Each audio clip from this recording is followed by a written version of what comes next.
Hello everyone, good morning. Welcome to Glance academy.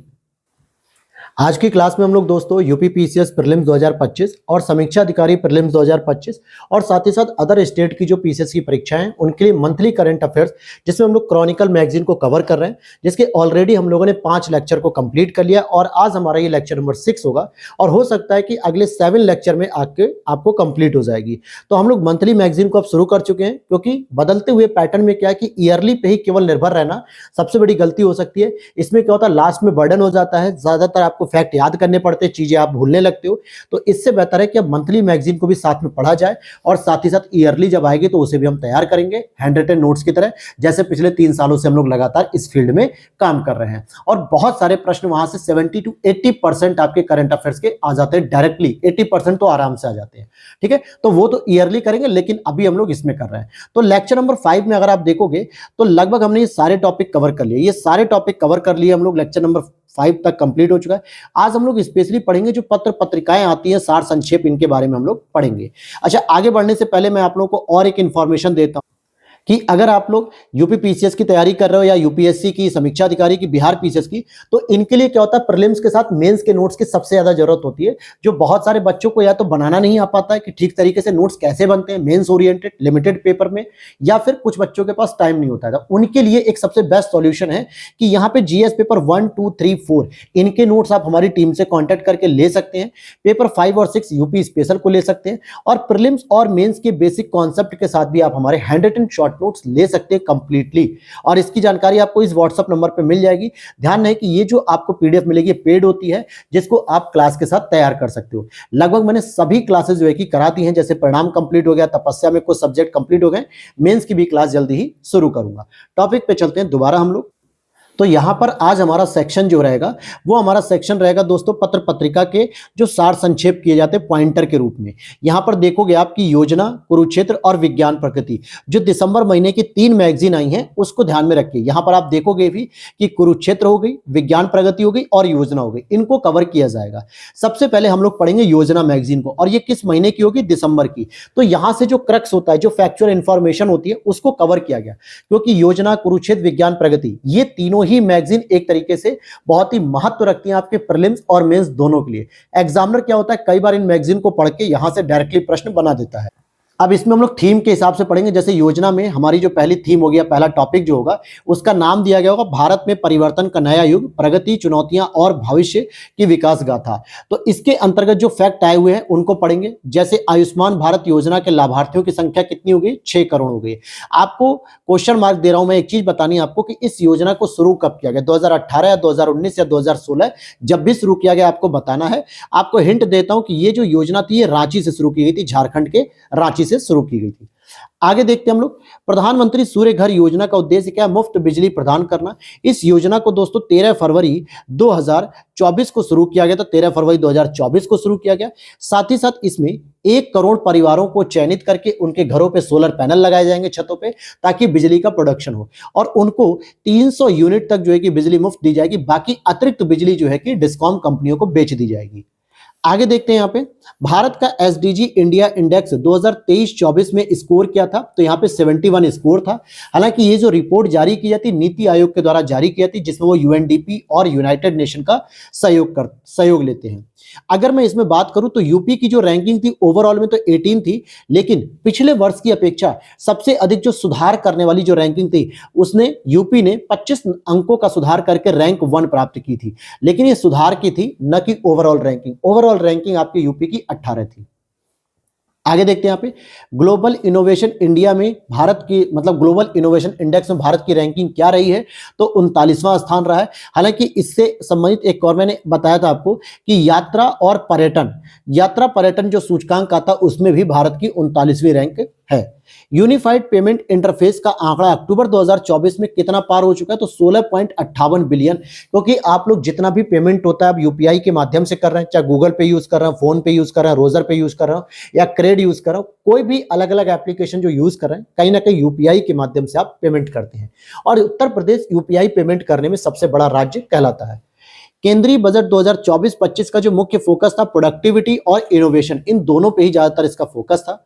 आगे बात करेंगे आर्टिफिशियल इंटेलिजेंस के लिए भारत का केंद्र बनने का प्रयास किसके माध्यम से हो रहा है, तो ये हो जाएगा जीपीएआई पहल, यानी जीपीएआई पहल। इसका मतलब क्या है, global partnership on artificial intelligence, मतलब कृत्रिम बुद्धिमत्ता पे वैश्विक सहयोग। इसकी अध्यक्षता इस समय वर्तमान में 2024-25 में भारत को दी गई है और भारत ही वर्तमान में इसका अध्यक्ष है। नवाचार और उद्यमिता को बढ़ावा देने के लिए कौन सी संस्था काम कर रही है, तो एएनआरएफ संस्था काम कर रही है। तो ये तो हो गया इसकी योजना के पहले यूनिट से। दूसरी उसमें एक टॉपिक दिया हुआ है योजना में कि भारत की जनसांख्यिकी लाभांश का भावी प्रयोग। अब यहां से आपको कुछ फैक्चुअल इंफॉर्मेशन मिलेंगी जिसको यहाँ पे कवर किया है, क्योंकि ये क्या होते हैं, एक टॉपिक होते हैं जिसके अंतर्गत अलग अलग राइटर जो है कि अपनी बातें लिखते हैं और वहां से हम टॉपिक का सिनॉप्सिस पढ़ रहे होते हैं। जैसे भारत की कार्यशील आयु की जनसंख्या का प्रतिशत 2021 में क्या था, 63% था। अब ध्यान देना कि आप कहोगे सर 2021 का आप क्यों बता रहे हो, 2023 का क्यों नहीं बता रहे, 24 का क्यों नहीं। तो योजना जो कि दिसंबर 2024 में पब्लिश हुई है उसमें कुछ प्रमुख आंकड़ों को रखा जाता है, तो वहां से भी इन आंकड़ों के बारे में बन सकता है।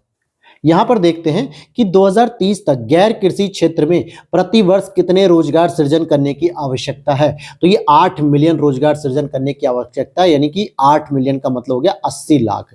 भारत की महिला कार्यबल भागीदारी दर 2023 में कितनी थी, 37% थी, जबकि हम लोगों ने 2024 की ऑलरेडी पढ़ रखी थी कि 41% थी और ये आगे बढ़ के 47% तक पहुंच गई है। फिर आगे देखते हैं 2023 में कृषि कार्यबल की हिस्सेदारी कितनी थी, 45.8%। अब आप कहोगे सर ये पुराने आंकड़े क्यों पढ़ा रहे हो, देखो जो मैगजीन ने कवर किया है ना दिसंबर वाली आपके योजना मैगजीन में जो आंकड़े आए होंगे उन्हीं की सिनॉप्सिस बना के क्रॉनिकल में रखा गया है। तो कुछ आंकड़े इंपॉर्टेंट होते हैं, कुछ आंकड़े नहीं होते हैं, तो उसको हम स्किप भी करते चल सकते हैं। 2047 तक कृषि कार्यबल की हिस्सेदारी का जो अनुमान है वो कितना दोस्तों, 1/4 है। कितना है, 1/4। 2022-23 में युवाओं की बेरोजगारी दर कितनी थी, तो यहां पर आप देखोगे 10% है, लेकिन वर्तमान में कितनी है, लगभग 4.6% है। उसमें भी अगर आप यूपी की देखोगे, उत्तर प्रदेश की, तो इसकी सबसे कम है, 3% के आसपास है, उससे भी कम अकॉर्डिंग टू गवर्नमेंट डाटा। और अगर हम बात करें सबसे अधिक जो बेरोजगारी कहां पे है, तो गोवा और एमपी जैसे राज्यों में, जहां पे 8% के आसपास बेरोजगारी है। आगे देखते हैं यहाँ पे कि भारत की अर्थव्यवस्था को 2047 तक कितने ट्रिलियन डॉलर पहुंचाने का लक्ष्य है, तो 30 ट्रिलियन डॉलर पहुंचाने का लक्ष्य है। अगर मैं आपसे पूछूं तो आपको पता होना चाहिए कि 2025 तक भारत सरकार का टारगेट था कि 5 ट्रिलियन इकोनॉमी हमें बनाना है, 5 ट्रिलियन इकोनॉमी। 2019 में महिला कार्यबल की भागीदारी कितनी थी, 24.5। हालांकि ये आंकड़े आप मेंस में यूज कर सकते हो कि कैसे वृद्धि देखने को मिली 2019 में, 23 में, 24 में। भारतीय रिजर्व बैंक के अनुसार 2017-18 से लेकर 21-22 तक कितने रोजगार सृजित हुए, तो 80 मिलियन हुए। आपको यह टॉपिक बताना है कि आरबीआई का वर्तमान में गवर्नर कौन है। हालांकि मैंने ये टॉपिक कल ही बता दिया था कि शक्तिकांत दास जी जो है कि इस समय रिटायर हो गए हैं, उनके जो कार्यकाल थे 3 साल और 2 साल एक्सटेंशन के, वो सारे कार्यकाल कंप्लीट हो गए। तो अब जो नए गवर्नर आए हैं उनका आपको नाम बताना है। फिर यहां पर देखते हैं कि भारत की औसत आर्थिक वृद्धि दर पिछले 3 दशकों में कितनी रही है, तो 6% रही है। 3 दशकों का मतलब हो गया दोस्तों कि कम से कम 30 वर्ष का अगर एक कैलकुलेशन किया जाए तो लगभग एवरेज के तौर पे 6-7, 6-7, 5-6 ऐसे रही है। फिर यहां पर देखते हैं कि बेरोजगारी दर, अब ये पुराना जो है कि जानने की जरूरत नहीं है। अब यहां पर इंटरनेशनल लेबर ऑर्गेनाइजेशन के अकॉर्डिंग क्या कहा गया है कि रोजगार की न्यूनतम परिभाषा क्या होगी कि सप्ताह में अगर किसी व्यक्ति को 1 घंटे का भी काम मिल रहा है तो उसे रोजगार कहा जाएगा। यह न्यूनतम परिभाषा है दोस्तों आईएलओ की। आगे बात करते हैं कि भारत में महिलाओं की कार्यबल भागीदारी मुख्य रूप से किस क्षेत्र में ज्यादा हो रही है, कृषि में। और इसीलिए एक टॉपिक भी निकल कर आता है आपके सामने कि कृषि का नारीकरण, यानी अब क्या हो रहा है, कृषि का नारीकरण होने मतलब महिलाएं ज्यादातर कृषि सेक्टर में अपना योगदान दे रही हैं। फिर यहां पे बात करेंगे भारत में एमएसएमई का कितना प्रतिशत सूक्ष्म इकाइयां हैं, तो 99%। क्योंकि एमएसएमई में 3 वर्ड होते हैं, मीडियम, स्मॉल, मतलब कि हाँ मीडियम, स्मॉल और आपका हो जाएगा माइक्रो। ये थोड़ा सा गलत हो गया, M for micro, S for small और एम फॉर मीडियम। तो जो माइक्रो होता है सूक्ष्म, ये लगभग 99% होती है। अभी मैंने एक आपको रिपोर्ट पढ़ाई थी उद्यम पोर्टल की, याद होना चाहिए, अगर नहीं है तो याद कराता हूं। उद्यम पोर्टल की 2024 की रिपोर्ट पढ़ाई थी और जिसमें मैंने कहा था कि लगभग 2 करोड़ से अधिक इस समय हमारे भारत में स्टार्टअप हो चुके हैं और जिनमें यूपी आपका 3rd नंबर पे आता है। किस नंबर पे आता है, 3rd नंबर पे। पूरे स्टार्टअप में यूपी 9% का योगदान देता है। सबसे अधिक जो स्टार्टअप है दोस्तों वो महाराष्ट्र में है।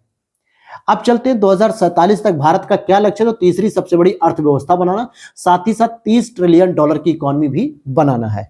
अब इसी में एक और टॉपिक रहा होगा, विज्ञान और प्रौद्योगिकी के लिए हम रोड मैप क्या रखते हैं, तो इस पे बात करेंगे। वैज्ञानिक नवाचार, तो यहां पर देखते हैं वैज्ञानिक नवाचार के लिए भारत का जो फोकस क्षेत्र है वो क्या है, समृद्ध और लचीला भविष्य। वैश्विक वैज्ञानिक अनुसंधान में भारत का वर्तमान स्थान क्या है, तो 3rd नंबर पे भारत आता है। वैश्विक नवाचार सूचकांक में भारत का क्या स्थान है, 39वां, ये अभी मैंने डिस्कस किया था।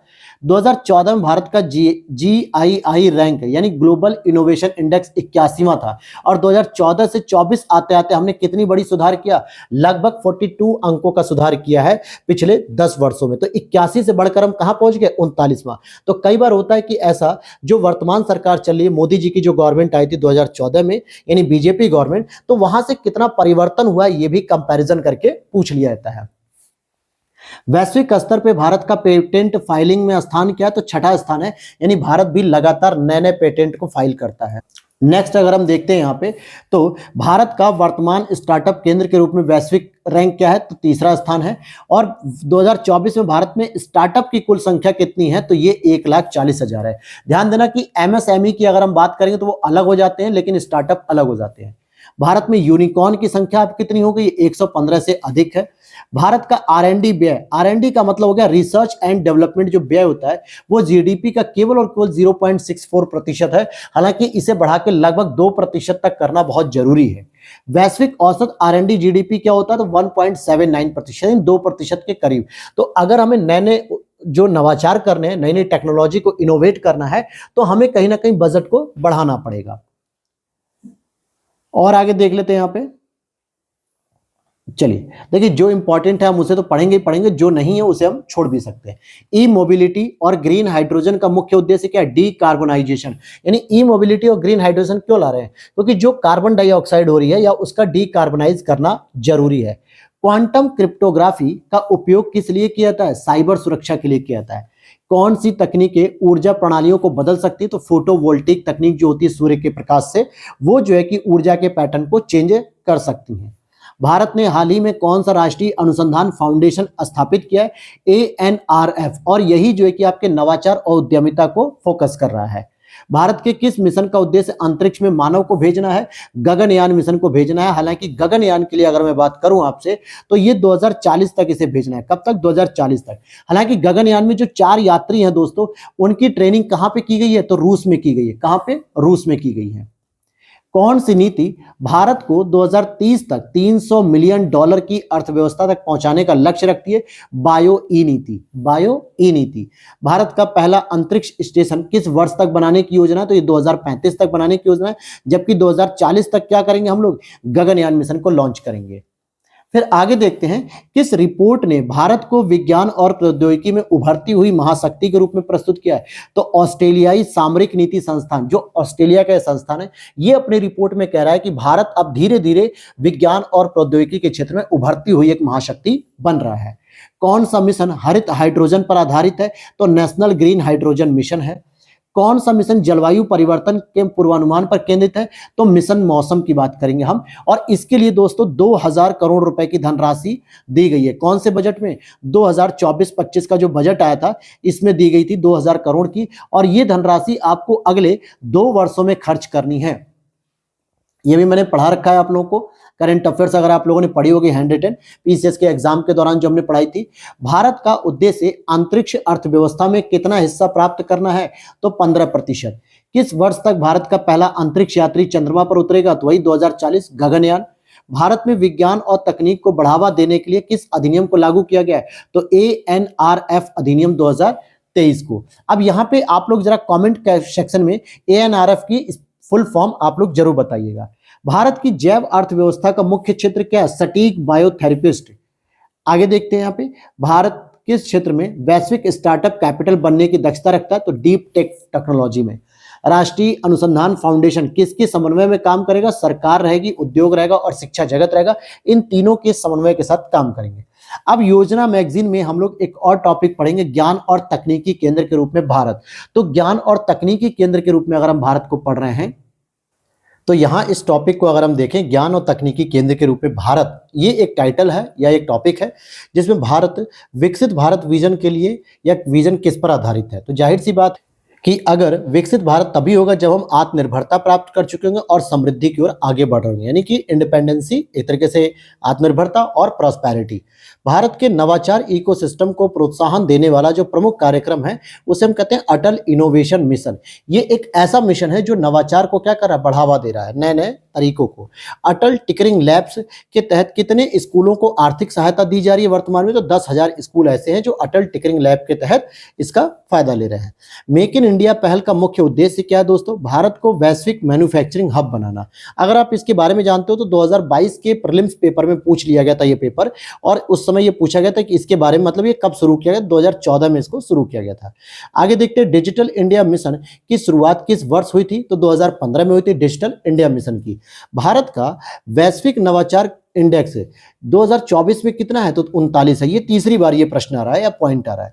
कोविड-19 के दौरान भारत के कौन से क्षेत्र में नवाचार देखा गया? तो स्वदेशी टीका विकास करने की जो क्षमता थी, जिसमें सीरम इंस्टीट्यूट आधार पूनावाला जी के नेतृत्व में बहुत अच्छा काम कर रहा था, और दूसरा भारत बायोटेक था।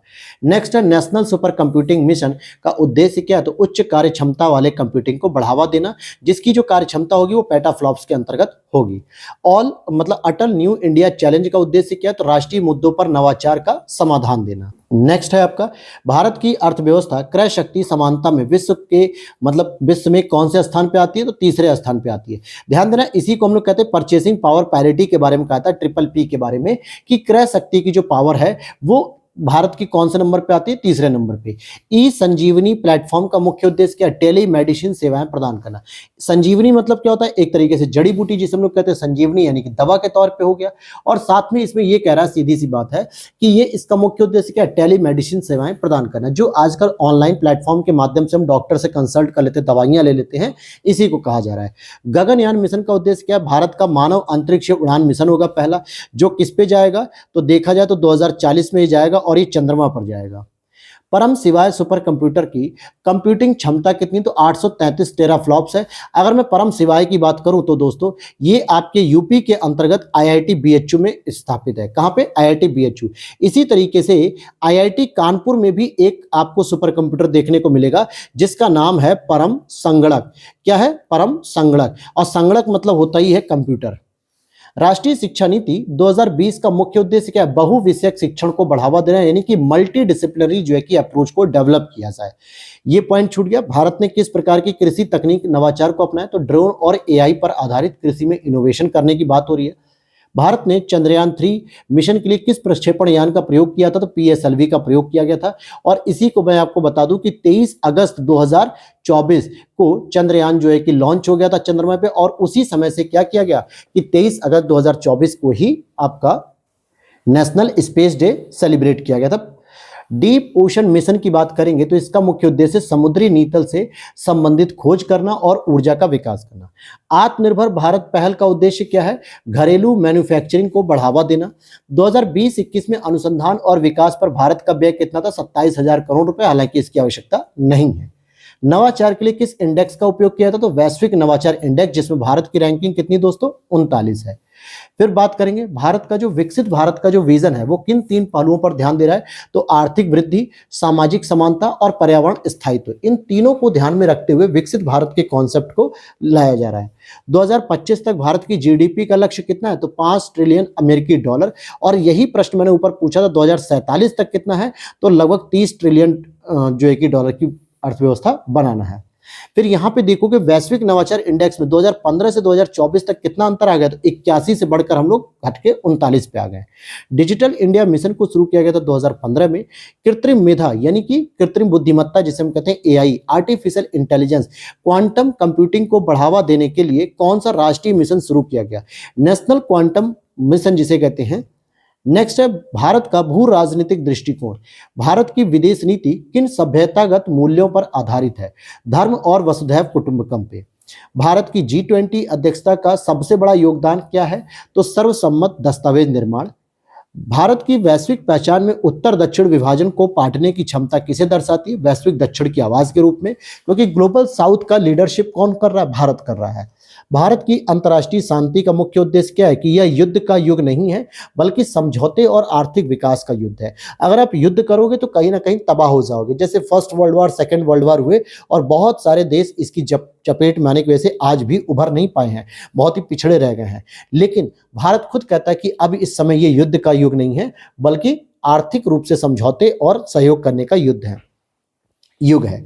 भारत की वैक्सीन मैत्री पहल के तहत कितने देशों को वैक्सीन दिया जा चुका है अब तक? तो 100 से अधिक। चाहे आप खाड़ी देशों की बात कर लीजिए, खाड़ी देशों का मतलब जो आपके सऊदी अरब हो गया, ईरान हो गया, यूएई हो गया, या फिर आप जो हिंद महासागर में स्थित देश हैं उनकी बात कर सकते हो, जैसे कि नेपाल, म्यांमार, मालदीव, मॉरिशस। इन सभी को वैक्सीन मैत्री पहल के तहत कोविड के दौरान वैक्सीन प्रदान की गई थी। अब आते हैं और हम आगे देखते हैं, भारत किस अंतर्राष्ट्रीय सुरक्षा संगठन का स्थायी सदस्य नहीं है? तो यूएनएससी, यानी कि यूनाइटेड नेशन सिक्योरिटी काउंसिल जिसे हम लोग कहते हैं, जिसमें 5 मेंबर आपके स्थायी सदस्य होते हैं और 10 मेंबर अस्थायी होते हैं। जो 5 मेंबर होते हैं इसमें आपका यूएसए है, चाइना है, ब्रिटेन है, और फ्रांस है और रसिया है। इसमें यह प्रयास किया जा रहा है कि भारत को भी एक महाशक्ति के तौर पर दर्जा देते हुए इसमें शामिल किया जाए। नेक्स्ट है आपका, भारत का कौन सा लोकतांत्रिक गुण इसे वैश्विक मंच पर मजबूत करता है? तो सबसे बड़ी लोकतांत्रिक आबादी का गुण।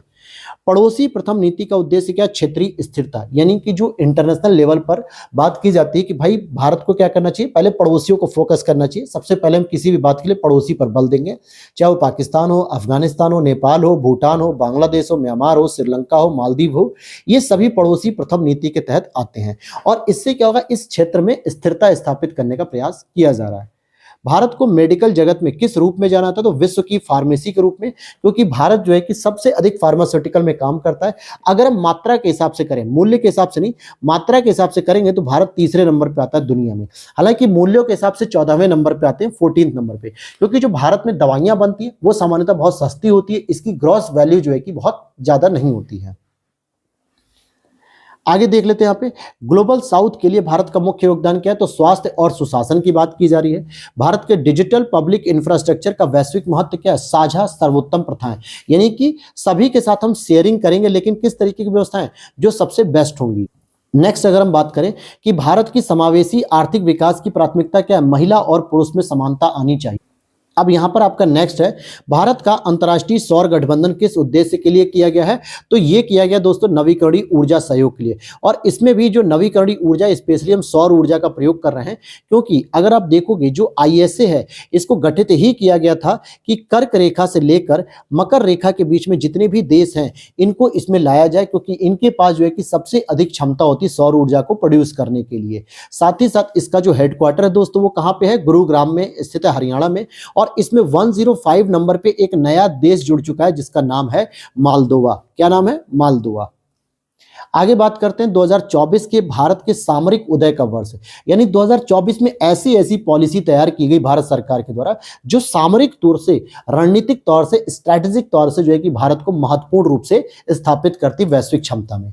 जैसे भारत ने 2024 में रक्षा उत्पादन में कितने प्रतिशत की वृद्धि की? 174% की। इसका मतलब है कि भारत इस युद्ध के दौर में, जहां पे कोई भरोसा नहीं कि इजराइल इराक पे जब बम फेंक रहा है, ईरान पे फेंक रहा है, वहीं सीरिया पे अटैक कर रहा है, उधर यूक्रेन जो है कि अटैक कर रहा है, मतलब यूक्रेन रसिया में वॉर चल रहा है, फिलिस्तीन का वॉर चल रहा है, तो कोई गारंटी नहीं है कि कहीं से भी अगर कोई चिंगारी लग गई तो हो सकता है कि भारत में भी युद्ध छिड़ जाएगा। मतलब भारत के पड़ोसी देश कम हैं, चाइना हो गया, अफगानिस्तान में तालिबान है, पाकिस्तान है, बहुत सारे ऐसे फैक्टर जहां पे युद्ध की स्थिति बन सकती है। तो भारत को पहले से तैयारी करनी रखी होगी और इसीलिए वो अपना रक्षा उत्पादन पर सबसे अधिक क्या कर रहा है? पैसा खर्च कर रहा है। इवन कि अभी एक सिपरी की रिपोर्ट आई थी, मैंने आपको पढ़ाया था, जिसमें 2018 से लेकर 2022 तक का आंकड़ा आया था, जिसमें कहा गया था कि भारत सबसे अधिक आयात करता है हथियारों का। किसका?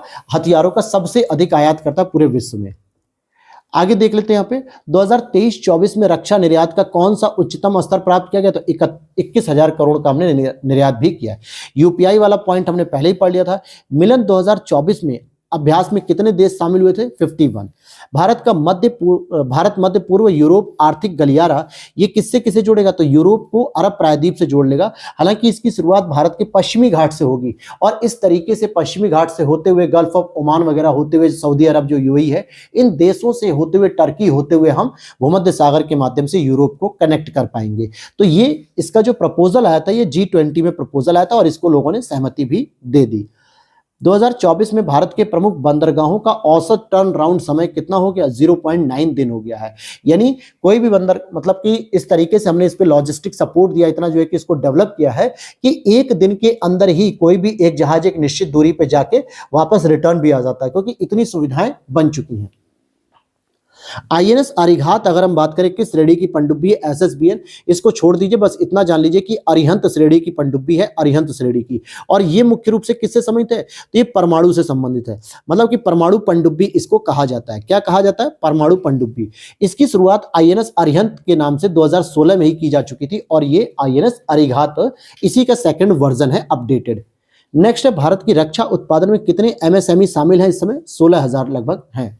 भारत की वैश्विक G20 में किस संगठन की सदस्यता बढ़ाने का समर्थन किया गया है? तो अफ्रीकी संघ। और बढ़ाने का ही नहीं बल्कि हो भी चुका है, इसलिए अब ये G21 के नाम से हो गया, हालांकि अभी भी इसको G20 ही कहा जाता है। अच्छा, इस G20 में अब दो संघ आपको देखने को मिलेंगे, एक मिलेगा यूरोपीय यूनियन मिलेगा और एक आपको मिलेगा अफ्रीकन यूनियन। तो दो प्रकार के संघ भी आते हैं। अफ्रीकन यूनियन में लगभग 55 देश शामिल हैं, यूरोपीय यूनियन में लगभग 28 देश शामिल हैं। ये दो तो रहेंगे प्लस 18 जो है कि और आपके 18-19 देश भी रहते हैं। 2024 में भारत ने नौसेना अभ्यास तरंग शक्ति की विशेषता क्या? इसमें तेजस को शामिल किया गया था। आईएनएस विक्रांत किस अभ्यास के दौरान प्रमुख केंद्र रहा है? तो मिलन 2024। 2024 में भारतीय वायुसेना की तरंग शक्ति का अभ्यास किया था, अंतर संचालन और समन्वय को बढ़ावा देना। भारत का ग्लोबल साउथ में प्रभाव किस पहल के कारण बढ़ा है? Voice of global south summit जब भारत ने आयोजित की थी, इसके कारण। भारत के बंदरगाह प्रबंधन की प्रमुख सफलता क्या है? तो अब 0.9 दिन हो चुका है इसका। भारत IMEC पहल का मुख्य उद्देश्य क्या है? यूरोप और भारत को आपस में कनेक्ट करना है। ठीक है, यहां तक ये बात समझ में आ गई।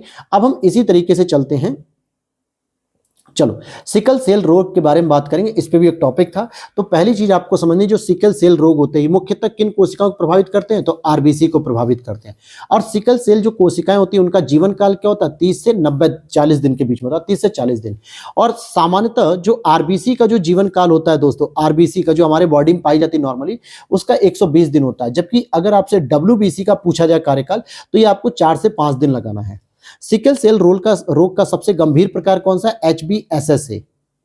और ये किस प्रकार का एक विकार है? तो ये आनुवंशिक विकार है, जेनेटिकली विकार। और सबसे ज्यादा ये जो विकार देखने को मिलता है अनुसूचित जनजातियों में देखने को मिलता है। यहां पे लिखा हुआ भी देखो, आदिवासी समुदाय में सबसे ज्यादा मिलता है। सिकल सेल एनीमिया, जो एनीमिया उन्मूलन का ये मिशन है 2047 तक का है। हालांकि इसको मध्य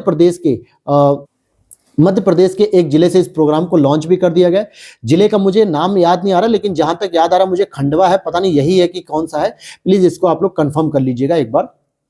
सिकल सेल रोग में खून की प्रवाह बाधा का मुख्य कारण क्या है? सिकल कोशिकाओं का कठोर और चिपचिपा हो जाना।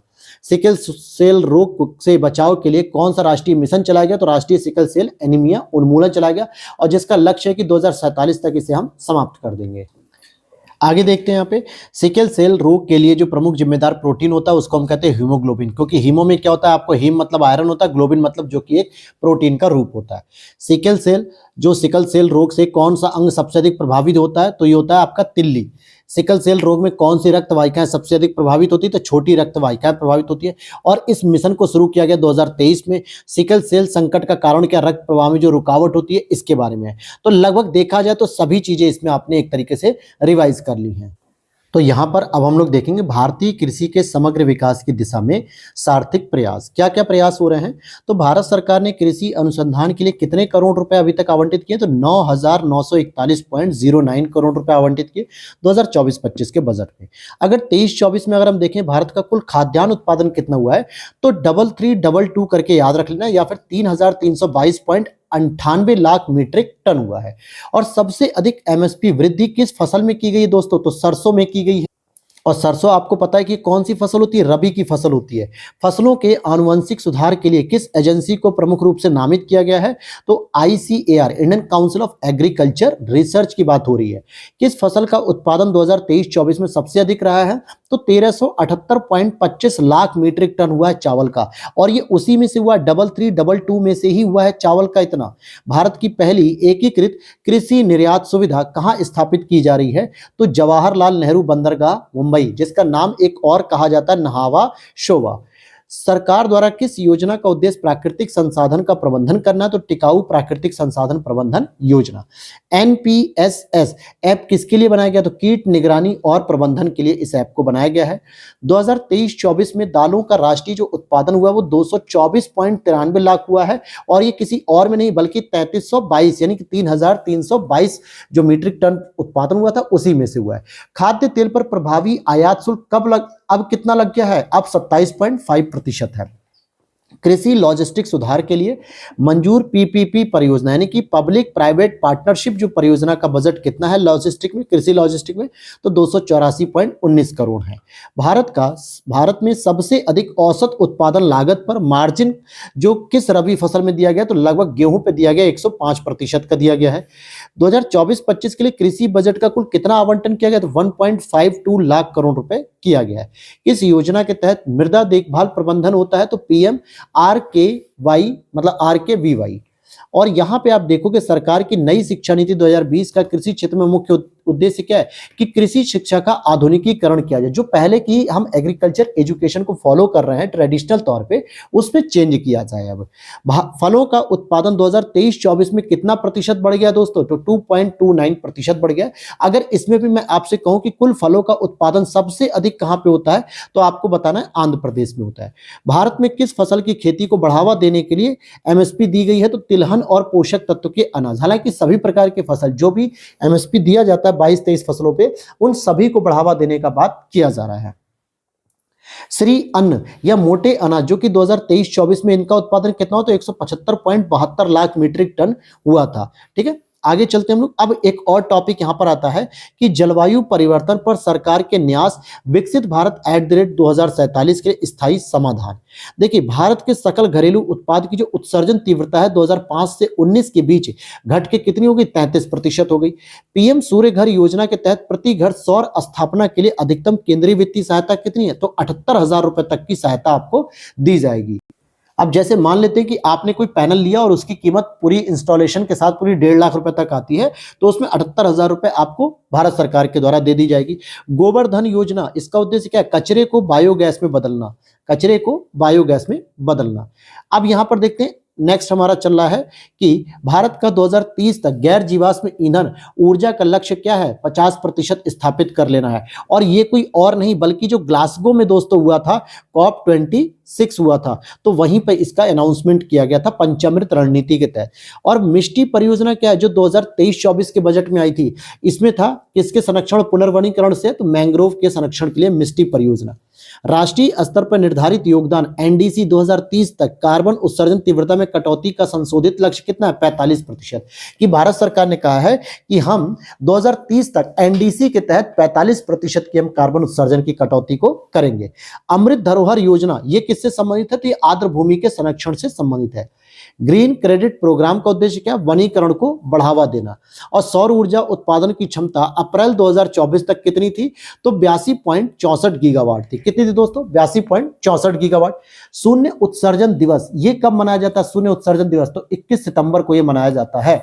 सौर पार्क योजना का लक्ष्य 2030 तक कितनी नवीकरणीय ऊर्जा क्षमता प्राप्त करने का, तो 500 गीगावाट का है। यानी ये भी जो लक्ष्य रखा गया था कि सोलर एनर्जी को हम 500 गीगावाट तक अचीव कर लेंगे 2030 तक, तो ये भी आपके पंचामृत रणनीति के तहत ही बताया गया था। इको मार्क योजना का प्रबंधन भारतीय मानक ब्यूरो के द्वारा किया था। अब यहाँ पे इको मार्क का मतलब होता है इकोलॉजिकल जो प्रोडक्ट होते हैं, पर्यावरणीय मैत्रीपूर्ण प्रोडक्ट होते हैं, उनकी बात।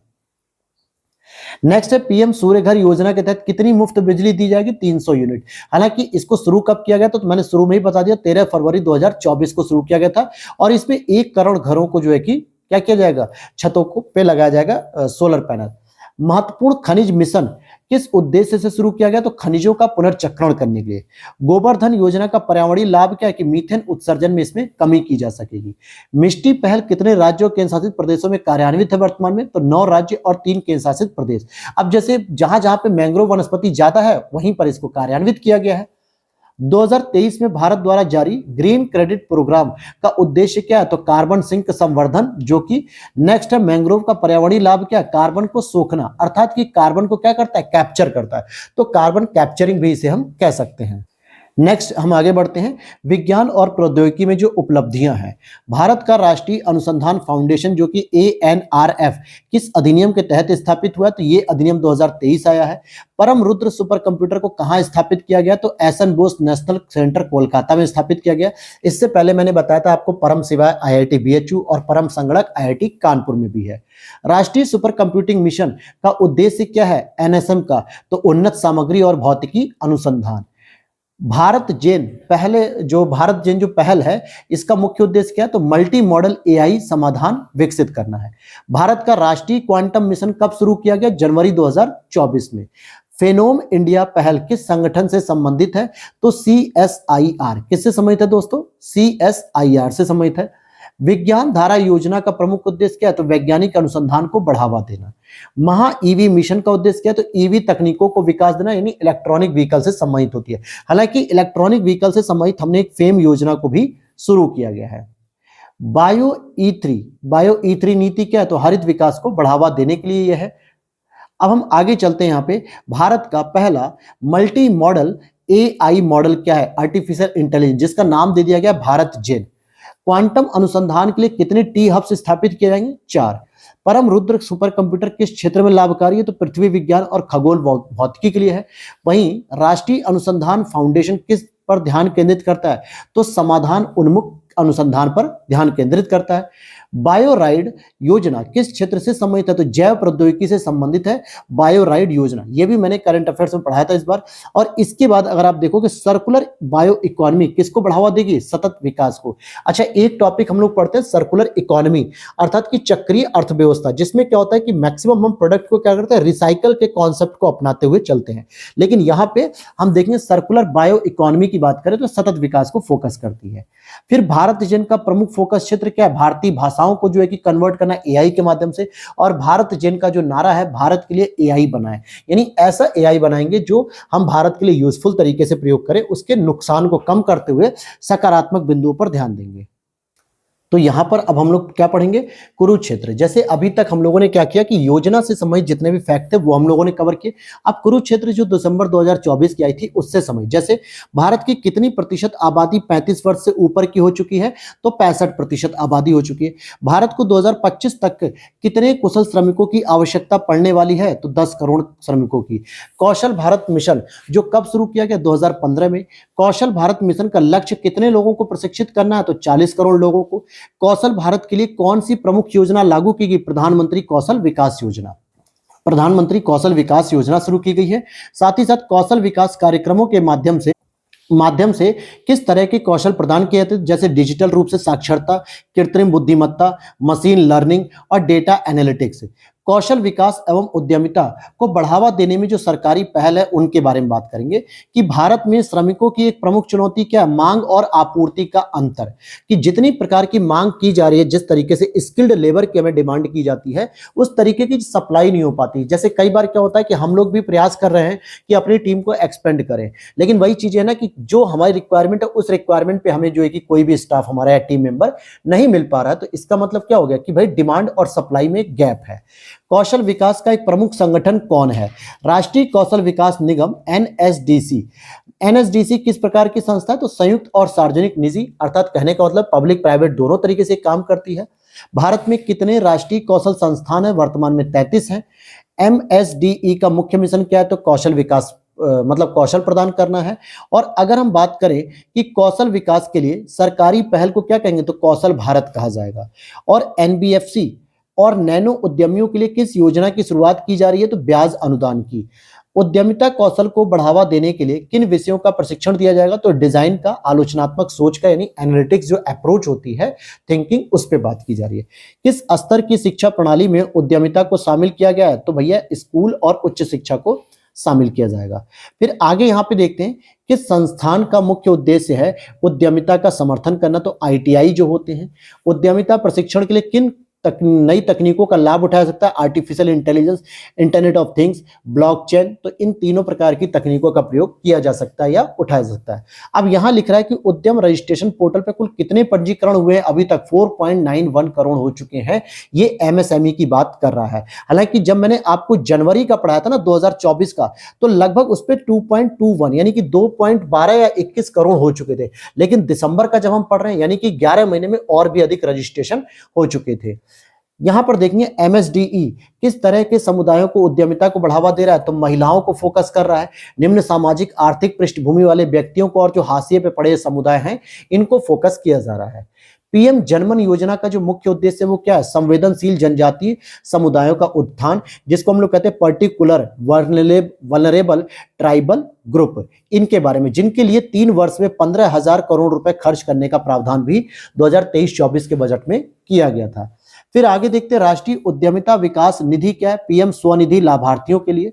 स्ट्राइव परियोजना क्या है दोस्तों, स्ट्राइव ये औद्योगिक प्रशिक्षण संस्थानों में उद्यमिता जागरूकता बढ़ाना। आगे हम लोग बढ़ते हैं और इंपॉर्टेंट चीजों को, जैसे पीएम जनमन योजना किसके सहयोग से चल रही है, तो ट्राइफेड के सहयोग से चलाई जा रही है। क्योंकि ट्राइफेड भी क्या है दोस्तों, ये ट्रिब्यूनल जो मतलब कि जो आपके जनजातीय समुदाय होते हैं उनके विकास से संबंधित था, और पीएम जनमन भी उन्हीं के विकास से संबंधित होगा। राष्ट्रीय उद्यमिता विकास परियोजना किस मंत्रालय के सहयोग से है, तो आवास और शहरी विकास मंत्रालय के। संकल्प योजना का क्या उद्देश्य है, तो विभिन्न हाशिए के समूहों के उद्यमशीलता पारिस्थितिकी तंत्र को मजबूत करना ही इसका उद्देश्य होगा। अब यहाँ पे पीएम दक्ष योजना, पीएम दक्ष योजना क्या उद्देश्य है, अनुसूचित जाति, पिछड़े वर्ग और सफाई कर्मचारियों के युवाओं को कौशल प्रदान करने के लिए, यानी स्किल प्रदान करने के लिए है ये। आगे अगर हम बात करें कुछ और, जैसे स्फूर्ति योजना का बात करें, तो इसका उद्देश्य क्या है स्फूर्ति योजना का, तो पारंपरिक उद्योगों को विकसित करना। स्वावलंबिनी परियोजना का उद्देश्य क्या है, महिला छात्रों में उद्यमशीलता की मानसिकता को बढ़ावा देना, महिला छात्रों में उद्यमशीलता की मानसिकता को बढ़ावा देना। भारत में कौशल विकास एवं उद्यमिता पारिस्थितिकी तंत्र की अगर हम बात करें, अभी एक नया टॉपिक आ गया जिसमें यह कहा जा रहा है कि कौशल विकास नीति कब लागू हुई, तो एनईपी 2020 के अंतर्गत। फिर भारत में कौशल विकास मंत्रालय का क्या नाम है, तो एमएसडीई है। कौशल विकास में कौन सी योजना शामिल है, तो स्किल इंडिया शामिल है। कौशल विकास के लिए कौन सा मिशन शुरू किया गया, तो राष्ट्रीय कौशल विकास मिशन है। कौशल विकास का प्राथमिक लक्ष्य क्या है, तो व्यवहारिक कौशल प्रदान करना। और प्रधानमंत्री कौशल विकास योजना कब शुरू हुई थी, तो 2015 में शुरू हुई थी। अब यहां पर हम नेक्स्ट टॉपिक देखेंगे कि ग्रामीण महिला उद्यमिता के लिए एक समग्र पारिस्थितिकी तंत्र जरूरी, तो ग्रामीण महिला उद्यमिता पर फोकस किया जा रहा है। तो यहां पर हम देखते हैं कि भारत दुनिया की तीसरी सबसे बड़ी अर्थव्यवस्था कब तक बनेगा, 2030 तक बन जाएगा। क्योंकि हमारा टारगेट ही क्या है कि 2025 तक हम लोग कितने ट्रिलियन इकोनॉमी बनाएंगे, 5 ट्रिलियन इकोनॉमी बनाएंगे। भारत में महिलाओं का जीडीपी में योगदान कितना है, 17%। भारत 2025 तक जीडीपी में कितना इजाफा कर सकता है, तो $0.7 ट्रिलियन का। महिला श्रमिक भागीदारी से जीडीपी वृद्धि कितनी हो सकती है, 1.5 पॉइंट अंक लगभग बढ़ जाएगी, 1.5% के आसपास बढ़ेगी। आगे देखते हैं, भारत में महिलाओं के स्वामित्व वाले कुल उद्यमों का प्रतिशत कितना है, मतलब जितने भी उद्यम संचालित हो रहे हैं वर्तमान में भारत में, तो उसमें महिलाओं के नेतृत्व वाले कितने, महिलाओं के स्वामित्व के, तो 20% है। ग्रामीण क्षेत्रों में महिला स्वामित्व वाले उद्यमों का प्रतिशत कितना है, तो 22.24% है। शहरी क्षेत्रों में महिला स्वामित्व वाले उद्यमों का प्रतिशत कितना, तो 18.42% है। महिला कायर योजना का मुख्य उद्देश्य क्या है, तो कायर उत्पादन व्यापार सशक्तिकरण। और इसी तरीके से स्वैप योजना का उद्देश्य क्या है, तो गैर कृषि उद्यम स्थापित करना। क्या है, गैर कृषि उद्यम स्थापित करना। आगे यहां देखते हैं कि महिला शक्ति केंद्र योजना की शुरुआत कब हुई थी, 2017 में हुई थी। मुद्रा योजना के तहत महिलाओं को कितने प्रतिशत ऋण स्वीकृत किया जा रहा है, तो 69% किए गए। स्टार्टअप इंडिया पहल की शुरुआत कब हुई है, तो 2016 में की गई थी। उद्योग और संवर्धन आंतरिक व्यापार विभाग जो डीपीआईआईटी के द्वारा मान्यता प्राप्त कुल स्टार्टअप्स में महिलाओं का प्रतिशत कितना दोस्तों, तो 46% है। भारत 2023 में महिलाओं की जनसंख्या का प्रतिशत क्या था, 48%, वही जो जनगणना के आधार पर होगा। और भारत की तीसरी सबसे बड़ी अर्थव्यवस्था बनने का जो लक्ष्य है वो अगले 10 वर्षों में निर्धारित किया गया है। ग्रामीण भारत में कुशल कार्यबल का निर्माण, तो भारत की जनसंख्या की औसत आयु कितनी दोस्तों, 28 वर्ष है। और 2022-23 में जो भारत का कार्यबल कितना था, 56.5 करोड़ थे। ग्रामीण क्षेत्रों में जो श्रम बल भागीदारी है 2023-24 वो कितनी है? 63.7%। आर्थिक सर्वेक्षण 2023-24 के अनुसार 2030 तक कितनी नौकरियों की आवश्यकता है? तो लगभग 78.5 लाख, या यूं कह सकते हैं हम कि एक तरीके से 7 या 8 मिलियन भी आप कह सकते हो, लगभग 8 मिलियन के आसपास कह सकते हो। प्रधानमंत्री कौशल विकास योजना जो कब शुरू की गई? 2015 में शुरू की गई थी।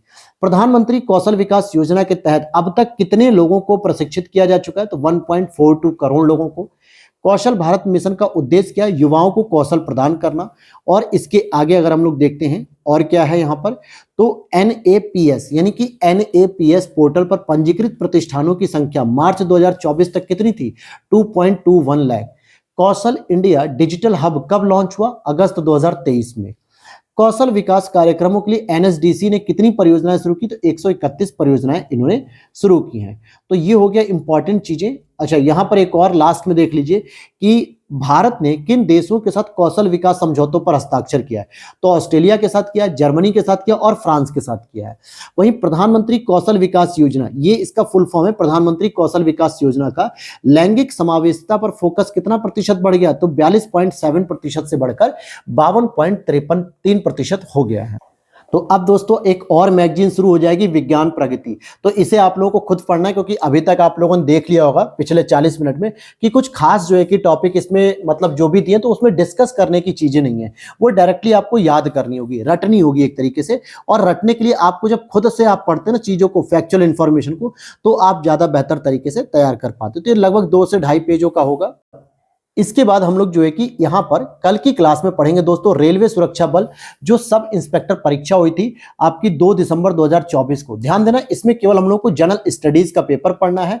अब पेपर पढ़ने से क्या होगा, यहाँ पे कुछ प्रश्न को देख लेंगे, कुछ उसकी जो व्याख्या होगी उसको पढ़ लेंगे, ताकि जो भी आपने जीएस के क्वेश्चन पढ़े होंगे 50 क्वेश्चन इसमें देखोगे वो रिवाइज हो जाएगा आपका।